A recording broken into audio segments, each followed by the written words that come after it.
अस्सलामुअलैकुम वरहमतुल्लाहि वबरकातुहू। दोस्तों, मैं शाद मोहम्मद आप सभी के खिदमत में हाजिर हूँ दीन मदीना चैनल के जानिब से। मेरे प्यारे दोस्तों, आज मैं आप सभी के लिए माँ के हवाले से एक बड़ा ही इबरतनाक वाक़या लेकर आया हूँ। आज की वीडियो में आप सभी को पता चलेगा कि जब एक माँ अपने बेटे से नाराज़ होकर उसे बद्दुआ दे देती है तो फिर उस वक्त उस औलाद के ऊपर किस तरीके से अल्लाह का कहर नाजिल होता है। बेशक मेरे प्यारे दोस्तों, अल्लाह की बड़ी नेमतों में से माँ भी एक बड़ी नेमत है। अल्लाह का उन लोगों पर बहुत बड़ा एहसान है कि जिनकी माँ आज भी सलामत है। माँ की अहमियत उन लोगों से जाकर पूछिए कि जिनकी माँ ये दुनिया छोड़कर जा चुकी है या फिर जिनकी पैदाइश के वक्त उनकी माँ दुनिया छोड़कर चली गई। मेरे प्यारे दोस्तों, अल्लाह ने माँ का मकाम बड़ा ही आला रखा है, यानी माँ के कदमों के नीचे जन्नत को डाल दिया। इससे बढ़कर क्या हो सकता है। हम जन्नत को तलाश करने के लिए यहाँ से वहाँ भटकते रहते हैं, लेकिन अगर सच में हमने अपनी माँ की खिदमत कर ली तो यकीनन अल्लाह राज़ी हो जाता है, और अगर माँ नाराज़ हुई तो अल्लाह का रसूल भी नाराज़ हो जाता है और अल्लाह भी नाराज़ हो जाता है। तो मेरे प्यारे दोस्तों, आज का जो वाक़या है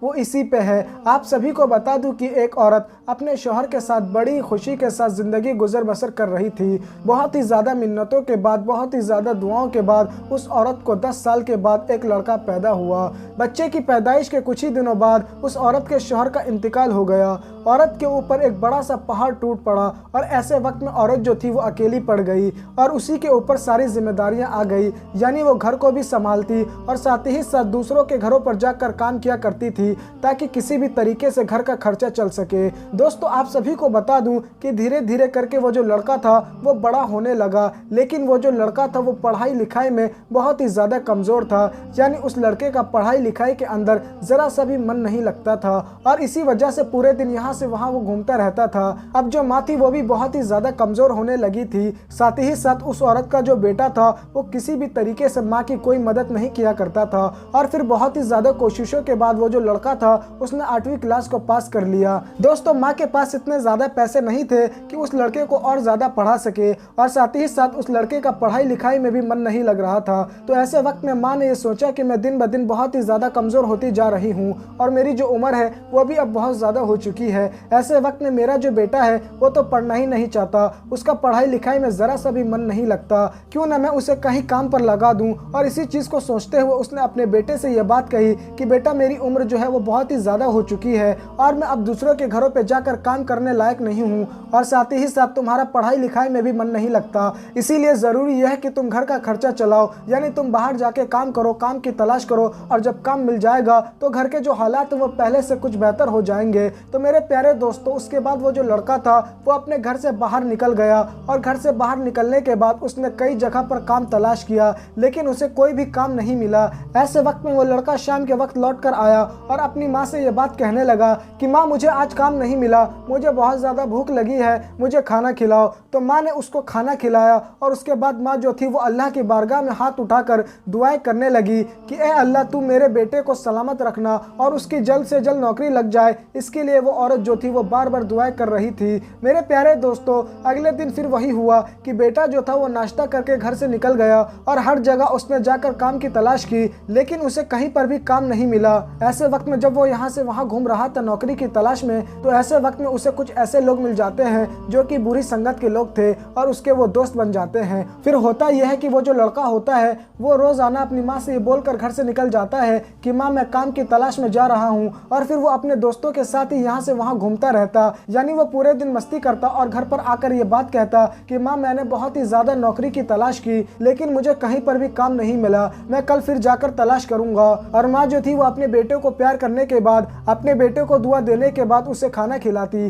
और इसी तरीके से रोज़ाना का मामूल हो गया। यानी वो लड़का घर से बाहर निकलता अपनी माँ को ये बोलकर कि मैं काम तलाश करने के लिए जा रहा हूँ, लेकिन वो अपने दोस्तों के साथ पूरे दिन यहाँ से वहाँ फरार रहता। मेरे प्यारे दोस्तों, एक दिन की बात है कि बेटा जो था वो सुबह ही घर से निकल गया माँ को ये बोलकर कि मैं जाकर काम की तलाश करूंगा, लेकिन दोस्तों वो रोज़ाना शाम के वक्त घर को लौट आया करता था। लेकिन आज ये हुआ कि वो शाम के वक्त नहीं लौटा, यानी काफ़ी ज़्यादा रात हो चुकी थी। माँ जो थी वो बहुत ही ज़्यादा परेशान होने लगी और माँ के दिल में यह ख्याल आने लगा कि हो सकता है कि मेरे बेटे को कहीं पर काम मिल गया होगा, उसी काम को करने में थोड़ा उसे टाइम लग गया होगा। लेकिन दोस्तों माँ तो माँ होती है और माँ के दिल के अंदर ये भी ख्याल पैदा होने लगा कि कहीं मेरा बेटा किसी परेशानी में तो नहीं है, और इसीलिए वो जानेमाज बिछाकर अल्लाह की बारगाह में दुआ करने लगी कि ए अल्लाह तू मेरे बेटे को सलामत रखना और मेरा बेटा सही सलामत घर आ जाए, मैं इसके लिए दुआ करती हूँ। तो मेरे प्यारे दोस्तों माँ जो थी वो मुसल्ला लेकर बैठी रही और फिर काफ़ी ज़्यादा रात होने के बाद लड़का जो था वो घर वापस आया। माँ ने जब अपने बेटे को देखा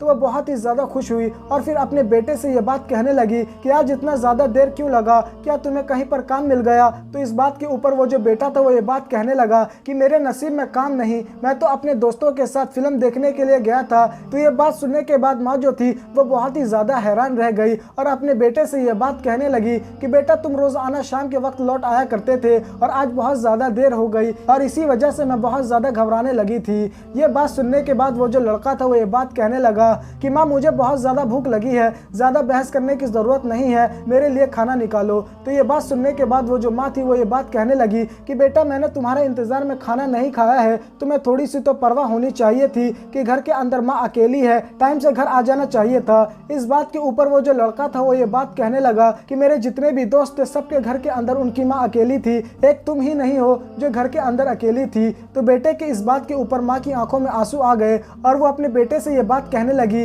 कि बेटा आज तक मैंने तुम्हारे बगैर खाना नहीं खाया है और आज भी इसी वजह से मैंने खाना नहीं खाया। तो इस बात के ऊपर वो जो बेटा था वो ये बात कहने लगा कि माँ मैंने तुम्हें मना तो नहीं किया था, तुम्हें तो खाना खा लेना चाहिए था और फिर अब मुझसे ज़्यादा बहस मत करो, खाना देना है तो दो वरना। जैसे ही उस बेटे ने ये बात बोली कि वरना, तो इस बात के ऊपर माँ जो थी वो ये बात कहने लगी कि बेटा क्या करोगे, आज रात मैं भी खाना नहीं खाऊंगी और ना ही तुम्हें खाने के लिए दूंगी, क्योंकि तुम गलत दोस्तों के संगत में पड़ चुके हो और उनकी ज़बान बोलने लगे हो, यानी तुम्हें इतनी भी तमीज़ नहीं कि अपनी माँ से किस तरीके से बात की जाती है, तुम अपनी माँ की ज़रा भी इज्जत नहीं कर रहे हो। तो इस बात के ऊपर वो जो लड़का था वो ये बात कहने लगा कि माँ तुम मुझे खाना नहीं देगी। तो इस बात के ऊपर माँ जो थी वो ये बात कहने लगी कि मैं तुझे खाना नहीं दूंगी, तब जाकर तेरी अकल ठिकाने आएगी कि माँ से किस तरीके से बात करनी चाहिए। दोस्तों जैसे ही उस लड़के ने ये बात सुनी उसने एक जूता निकाला और अपनी माँ के ऊपर फेंक के मारा और फिर उसके बाद माँ के साथ ज्यादती करने लगा, उसके ऊपर तशद्दुद करने लगा और फिर उसने उठाकर जूता माँ के मुंह पर मारा। लेकिन जैसे ही उस लड़के ने माँ के मुंह पर जूता मारा माँ की ज़बान से आह निकल गई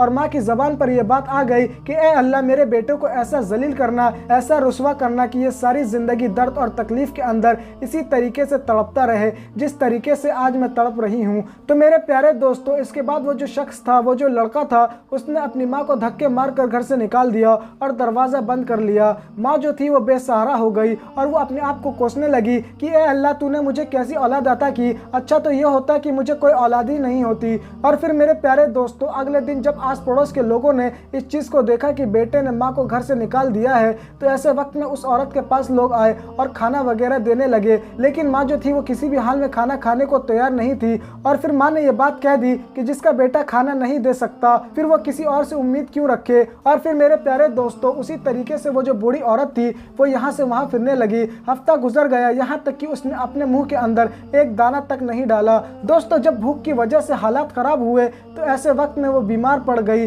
और बीमार पड़ने की वजह से उसका इंतकाल हो गया। बेटे ने अपनी माँ के जनाजे की नमाज तक नहीं पढ़ाई, ऐसे वक्त में गाँव वालों ने मिलकर उसके जनाजे की नमाज को अदा की। मेरे प्यारे दोस्तों आपको बता दूं वो जो लड़का था वो बड़ा ही निकम्मा था, यानी किसी भी हद तक काम करने को राजी नहीं था, लेकिन ऐसे वक्त में उसने एक लड़की से शादी कर ली और उसके साथ जिंदगी बसर करने लगा। लेकिन अभी शादी के चंद ही दिन हुए थे कि उस लड़के के पैर के अंदर तकलीफ पैदा हो गई और वो तकलीफ इस कदर थी कि जिसको लफ्जों में बयान नहीं किया जा सकता। वो जो लड़का था वो दर्द की वजह से मचलने लगा और ऐसे वक्त में लड़की के जो घर वाले थे वो उसे डॉक्टर के पास ले गए और डॉक्टर ने जब पैर को देखा तो डॉक्टर ने ये बात कही कि इसके पैर की उंगलियों को काटना पड़ेगा, क्योंकि इसके पैर की जो उंगलियां हैं वो सड़ने लगी हैं और अगर इस उंगलियों को नहीं काटा गया तो इसका असर पूरे शरीर के ऊपर देखने को मिलेगा। हार करके लड़के ने अपनी एक पैर की जो उंगलियां थी उनको कटवा दिया। लेकिन दोस्तों अभी फिर चंद दिनों के बाद पैर के अंदर और ज़्यादा तकलीफ होने लगी, उसका जो पैर था वो और ज़्यादा सूजने लगा और परेशानी जो थी वो और ऊपर की जानिब बढ़ती चली गई। इस चीज़ को लेकर फिर से वो डॉक्टर के पास गया तो डॉक्टर ने बहुत सारी दवाइयाँ दी, लेकिन किसी भी हद तक आराम नहीं मिल रहा था। डॉक्टर भी परेशान थी कि अचानक ये क्या हो गया, यानी बिल्कुल सही आदमी था, अचानक से इसका जिस्म जो है वो क्यों गलना शुरू हो चुका है। तो इस बात के ऊपर डॉक्टर ने ये बात कही कि अब तुम्हारा पूरा पैर काटना पड़ेगा, वरना ये बीमारी जो है वो और ज़्यादा बढ़ सकती है। दोस्तों हालात से मजबूर होकर उसने अपने पैर को भी कटवा दिया। जिस लड़की से उसकी शादी हुई थी उसके घर वाले जो थे वो सारा खर्चा उठा रहे थे, क्योंकि लड़का जो था वो किसी भी तरीके से काम धंधा नहीं करता था और साथ ही साथ अब तो लाचार भी हो चुका था, यानी एक पैर अपना खो चुका था। और जो उम्मीद उस औरत ने अपने शौहर से रख रखी थी कि आगे चल के मेरा जो शौहर है वो काम धंधा करेगा और घर को चलाएगा, लेकिन ये जो मेरा शौहर है ये दिन ब दिन बेकार होता चला जा रहा है, यानी इसका जिस्म जो है वो ख़त्म होता जा रहा है और मैं इससे कितनी ज़्यादा उम्मीद करूं, हत्ता कि मेरे घर वाले ही इसका खर्चा चला रहे हैं, यहाँ तक कि इसका इलाज भी करवा रहे हैं। मैं कब तक अपने घर वालों से पैसे मांगती रहूंगी,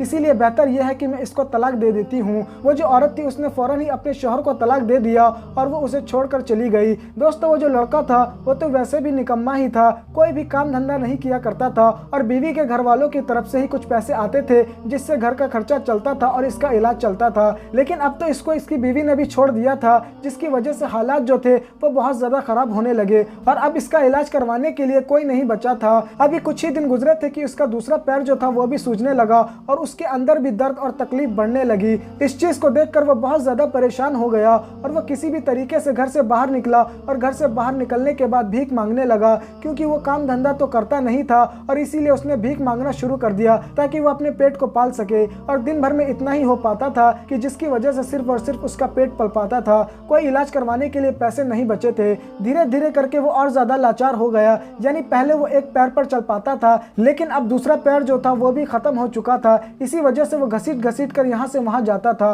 और किसी भी तरीके से भीख मांग कर अपना गुजर बसर कर रहा था। उसकी जो बीमारी थी वो और भी ज़्यादा बढ़ने लगी और इसी वजह से उसके जिस्म से बदबू आने लगी और लोग जो भीख दिया करते थे वो भी दूर से फेंक कर चले जाया करते थे। तो मेरे प्यारे दोस्तों आप सभी को बता दूं कि एक दिन वो जो शख्स था वो भीख मांग रहा था, तभी वहाँ से एक अल्लाह वाले का गुजर हुआ और ये जो शख्स था उसने अल्लाह वाले से ये बात कही कि मेरे साथ बहुत ही ज़्यादा परेशानी का आलम है, यानी जो मेरी बीवी है उसने मुझे इस हालत में छोड़ दिया, मैं लाचार हो गया, मैं भीख मांगने पर मजबूर हो गया। अब तो लोग मेरे करीब भी आना पसंद नहीं करते क्योंकि मेरा जिस्म जो है वो गलने लगा है और मैं तकलीफ में बहुत ही ज़्यादा कोहरा रहा हूँ। तो ये बात सुनने के बाद वो जो अल्लाह वाले थे वो ये बात कहने लगे कि तुम्हारे साथ क्या वाक़या पेश आया, तुम सारी बात बताओ। तो वो जो लड़का था उसने सारी बात बताई कि मैंने इस तरीके से माँ की नाफरमानी की, माँ को घर से धक्के मार कर निकाल दिया, हत्ता कि एक वक्त का खाना भी मैंने माँ को नहीं दिया और उसके बाद जब मेरी माँ का इंतकाल हो गया तो मैं जनाजे में भी नहीं गया। मैं इतना ज़्यादा निकम्मा था कि मैं अपने घर के अंदर कोई भी काम धंधा नहीं किया करता था